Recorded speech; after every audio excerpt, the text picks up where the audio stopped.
Hi, everybody. Welcome to the February, excuse me, I was going to say February 3rd, but I mean February 18th Planning Commission meeting. Can everybody please rise for the Pledge of Allegiance? I pledge allegiance to the flag of the United States of America and to the republic for which it stands, one nation, under God, indivisible, with liberty and justice for all. Thank you all very much.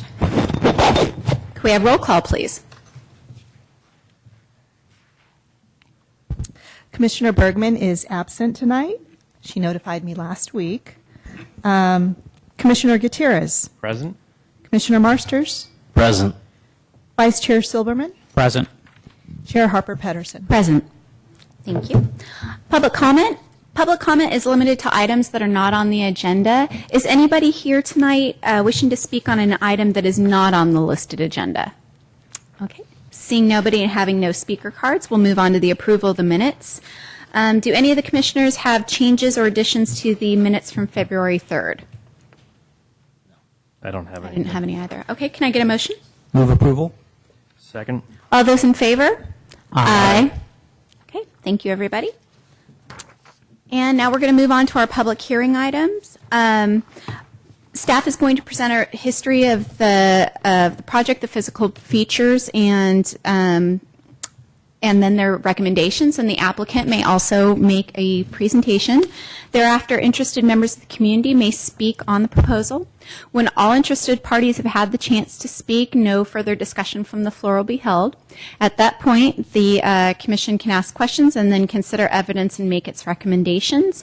Please note that when challenging a public hearing item in court, you are limited to raising only the issues that you or somebody else have raised, either in written correspondence or in person at this public hearing.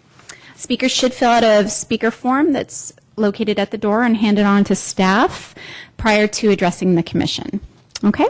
And our first item is A125 Shoreway Road, the consideration of design review approval of a new freeway-oriented signs for U.S. HealthWorks. Gavin? Good evening, Planning Commissioners. My name is Gavin Monahan. I'm Assistant Planner here with the City of San Carlos, and I will be taking you through presenting the staff report tonight for new freeway-oriented signage at 125 Shoreway Road. So this particular site here is in the north end of town, just on this picture, just to the right of Highway 101. It's on the eastern side of 101, and it's the last developed parcel in the City of San Carlos. The site's approximately 5.5 acres, and it also has a PD zoning. A lot of the signs that you see have these PD zonings, these plan development zoning ordinance. Specifically, this one's governed by Ordinance 968, and that ordinance does not have specifications for signs. It just happens to be the underlying zoning for that parcel. Some of them will have additional entitlements for signs or specifications for height or setback, color, or area. This one, in this case, it really was specifically more of a plan of development. These buildings were built in the 1986 era, somewhere around the 1986 to 1987. And in this case, Ordinance 968 was more specific to the actual build out of these particular buildings.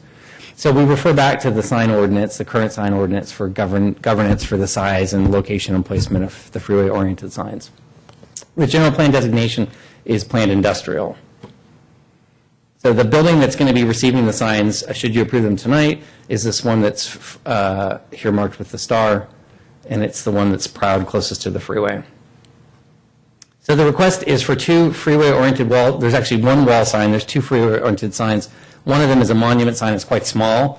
I included it because it's just over 1 square foot. 1 square foot is the threshold for review. So if you noticed in our tally, there's three different businesses located there, and I only tallied up 2 out of the 3 names because one of the 3 businesses, the sign area on the monument sign is less than 1 square foot, so it drops off our requirement to keep track of it. It's underneath our threshold for adding. So in this case tonight, we're looking at specifically 2 new signs for U.S. HealthWorks. The large sign that would be mounted to the building is approximately 4 feet high and 17.5 feet wide. And it is strawberry red and blueberry. I like the names of the colors for this particular sign.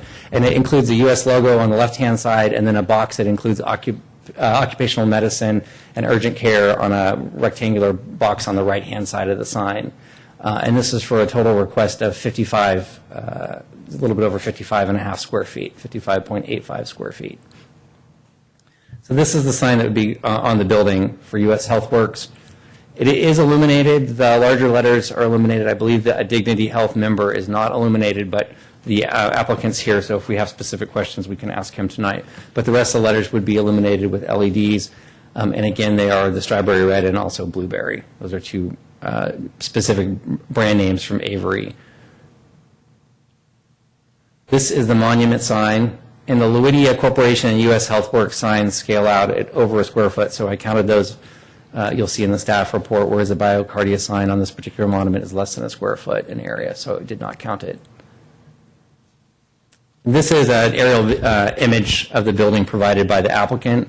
So right here where it says proposed 1, that's the wall signage, and then these are the monument sign and then the informational signage. We also don't count informational signage under a certain threshold of 2 square feet. So any of the informational signage that would say Luidia turn right or U.S. HealthWorks enter here, if it's less than those area measurements, they're not counted towards the maximum amount of signage for any particular location.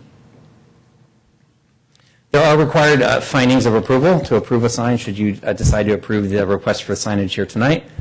These are the required findings of approval. They're also detailed in the staff report. Staff has, of course, reviewed the sign and found that it meets all of the required findings for approval. And staff has a positive recommendation should the Planning Commission decide to vote to approve the request for the 2 new signs tonight. And as I mentioned, the applicant's here, so I would make him available if you have specific technical questions about the design or placement of the signs. And I'm also happy to answer any questions that you may have. Does anybody have any questions for Gavin at this point? No? Thank you, Gavin. Any questions for the applicant, or would the applicant like to come up and make any additional comments? I'm Mike Danke with Minitree Signs. How are you?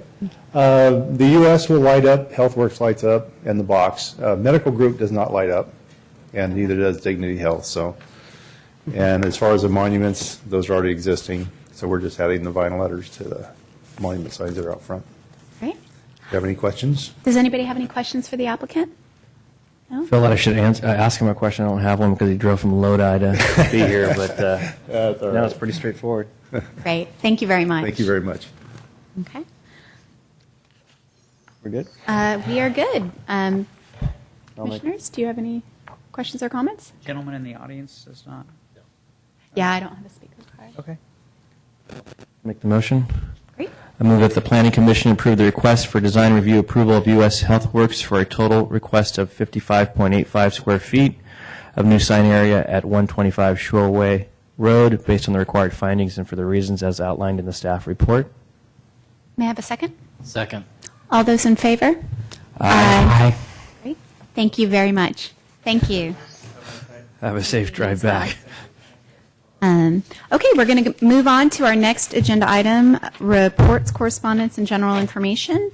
A, report on recent city council actions. Good evening, Commissioners. Staff has nothing to report to the Planning Commission this evening Okay. on item A. Okay. Planning Commission comments or reports? Nothing? No. Great. I just observed that I think we were told at the last meeting that there was funding for commissioners to go to the planning commissioner training that's going to take place in Burlingame. Is it Burlingame? That's correct, Burlingame. At the end of March. I believe it's the last full week in March. And I don't believe that I can go. And so if there's someone else who would like to go in my stead, there may be funding for that. If you want to talk to Lisa. That's it. Great. Thank you. Any other Planning Commission comments or reports? Great. Correspondence I saw on the dais. And Yes, I guess I can maybe combine C and D in this regard. With respect to correspondence that was provided on the dais, it's actually a copy of this flyer here titled San Carlos Housing Choices. And the purpose of this flyer is to notify the public of an upcoming workshop on Wednesday, March 12th that will be held here at the City Hall complex inside the library, 610 Elm Street in conference rooms A and B on the second floor. And the purpose of this workshop is to kickstart the update of the housing element. I know the housing element was last updated in 2009, and that covered the planning period between 2009 and 2014. The next planning period for the housing element will run from 2015 to 2023. So it's an 8-year planning cycle coming up. So we want to start a dialogue with the community in terms of looking at the existing programs and policies, see how well we've done with respect to those and what needs to be refined. So this is information for you to attend and share with any neighbors or persons that you may know may be interested in the city's housing element update process. There's some information with my information on it if you need to contact me for any additional inquiries, but I suspect I will probably receive some. So that's just for your information. And then moving on to planning staff comments, reports, and updates of current projects. I'll start first with the Planning Commission regular schedule. The next meeting is scheduled for March 3rd, and at this time we don't have any projects to present or that are ready for the Planning Commission action. So we will send out a cancellation notice again for the Planning Commission meeting of March 3rd. The next meeting thereafter is March 17th.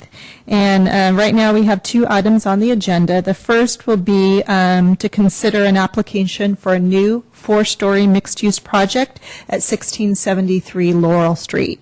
They were tentatively scheduled for March 3rd. They just resubmitted, so we need a little bit more time to make sure they're ready to go. And right now it looks like we might be able to get them on the agenda for March 17th. The other item that will be on the agenda for March 17th is a report from staff concerning zoning ordinance cleanup items and other refinements that staff believes are ready to be made to the zoning ordinance now that we've had it in use for a couple years. So that'll come forward on March 17th. And then thereafter, again, looking ahead, on April 7th, we will have an application from Cal Water to be presented to the Planning Commission for 2 new water storage tanks. One of those tanks will be at 700 Crestview Drive, and the other one is proposed at 3372 Melendi Drive. So that's just kind of an overview of what's coming up. Other things to share with the planning commissioners is the State of the City presentation is upon us and is scheduled for March 6th at Hiller Aviation Museum. I'm told RSVPs need to go through the Chamber of Commerce, so if you're interested in attending the State of the City presentation by the mayor, again, that's March 6th from 5:30 to 7:30 p.m. at Hiller Aviation. And that's all I have. Great. Thank you, Lisa. Does anybody have any questions? The question I had was about the update to the housing element. Is that something that comes through us, or is that something that goes through EDEC before it hits the city council? That will be something that's required to go through the Planning Commission because it's an amendment to the city's general plan. Okay. It's required to go through the Planning Commission before it makes its way. So the Planning Commission will be making a recommendation to the City Council. Thank you. Great. Thank you. Any other questions for Lisa on the items? Great. Okay. Well, then I'm going to go ahead and adjourn this meeting in record time at 7:15. Thank you all very much.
you.